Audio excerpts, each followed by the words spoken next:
উদয়পুর ছনবন এলাকায় সন্ধে রাতে গোপেন্দ্রচন্দ্র রক্ষিতের বাড়িতে ভাড়াটিয়া রুমা কর্মকার শীলের বাড়িতে চোরের দল চুরি করে নিয়ে যায় 3 পদের স্বর্ণের চেইন। ঘটনার বিবরণে জানা যায়, রুমা কর্মকার শীল তার স্বামী কানাই শীলকে নিয়ে উদয়পুর শহরে এসেছিল বাজার করার জন্য। তারপর ওনার বাবার বাড়ি এগ্রিকালচার চৌমনি যায়।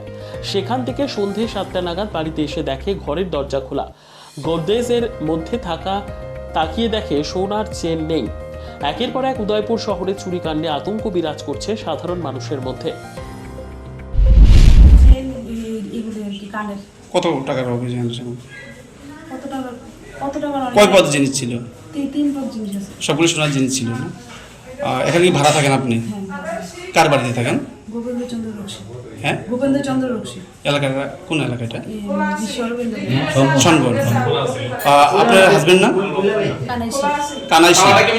আজকে ছিলেন না আপনার বাড়িতে? না, আমি জাস্ট 4:30 নাগাদ আমি টাউনে গেছি। আমার বাবার বাড়ি এগ্রিকালচার জমি গেছি। এখান থেকে আমি 7:30টার সময় আসি। আয়েশা দেখি অবস্থা। কি দেখছেন আয়েশা? আয়েশা দেখি আমি গ্রিল খুলছি, সামনে গেট খুলছি, গ্রিল খুলছি, আমি আয়েশা দেখি যে দরজা খোলা। পাশের বাড়ির কাকুমুরে ডাকতে এসেছে আয়েশা, তারপর দাঁড়িয়ে দেখছেন কি ঘরের আসবাবপত্র সব বা সামগ্রী সব এলোমেলো নাকি? সোনার জিনিসগুলো নিয়ে গেছে। এগুলো কি গডরেজ ভাঙছে রাখছে নাকি? না, ভাঙছে না, চাবি তো ভিতরে আছে, ভিতর থেকে চাবি পেয়ে এসে খুলতে বসলো। কি নাম আপনার? আর কিছু নিছেন চুরি এরকম? না, শুধু সোনার জিনিস নিছে? নগদ টাকা টাকা ছিল কিছু? না, কিছু নিছিল না?